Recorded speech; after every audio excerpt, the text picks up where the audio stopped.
Congress is really amazing in how brazen they are in their corruption nowadays. So not too long ago, there was a moratorium on earmarks. And earmarks are just pork barrel spending. So basically what that means is they would add money to different bills to essentially buy a congressman's vote.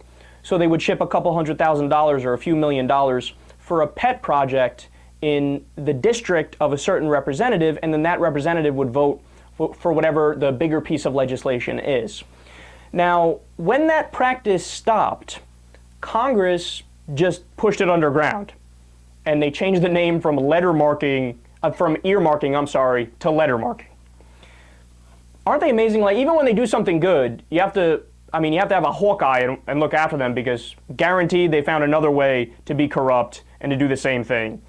So now, secret letters are sent between congressmen and they ask for money for these same types of projects. So it's actually worse, because before they were legally required to share the information as to what they're asking for. Now it's underground. So it was more transparent, now it's not. And now if the media and citizens want to know what they're asking for and what they're getting, we need a Freedom of Information Act request. And that could take weeks or even years to get the full information. And of course, there are conservatives who are notorious in bashing this kind of spending. Like, we hate pork barrel spending, we hate earmarks, we hate lettermarks, all the big government, wasteful, right? Well, that's funny, because now we finally got some of the original Freedom of Information Act requests to see what some of these congressmen are requesting. And one of these guys is Mitch McConnell. Now remember, Mitch McConnell is in that camp of big government is horrible, no more big spending, we hate it. So what you know for sure is that Mitch McConnell would never, he's a man of virtue, he's a man of integrity, he would never accept these kind of funds, right? Well, turns out Mitch McConnell took $300,000 for a Kentucky university to study animal health research and diagnostics. That's so one of those things where the conservatives flip out about, right? I've heard them do you're giving $40,000 to study the mating habits of penguins in Alaska? Ah! But meanwhile, when it's Mitch McConnell in Kentucky, he's like, yeah, go ahead, give me the $300,000, come on. Yeah, diagnostic animal study, I'm all for it. Come on, baby, let's go. Can you say hypocrite? But whatever, that's just one example, right? Right?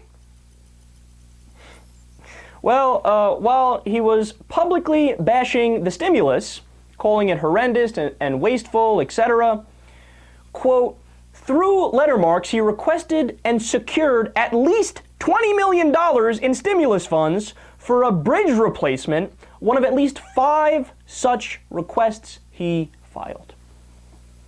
Now, this is also the same time where him and other Republicans were arguing, the government doesn't create jobs. Jobs are only created in the private sector.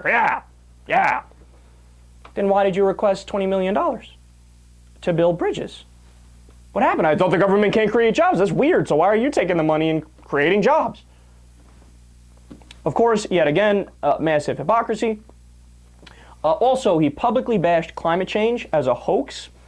And then he turned around and begged for money for a, quote, fossil fuel energy research and development grant to develop cost-effective technologies for capturing carbon dioxide emissions at coal-fired plants. Global warming is a hoax. It's not real. Anyway, when are you guys going to give me the money for the carbon capturing equipment technologies? Unbelievable, man. There are no limits to Mitch McConnell's hypocrisy. And I'm still not done yet. Mitch McConnell, while he was saying things like, quote, as our nation continues on a path of unsustainable debt, it is more important than ever that we in Congress and you in the administration work to ensure that every tax dollar is spent wisely. No more pet projects, no more wasteful spending. Never, never, never. Well, in that same time period between 2008 and 2010, he was solely responsible for more than $289 million in earmarks, according to Taxpayers for Common Sense.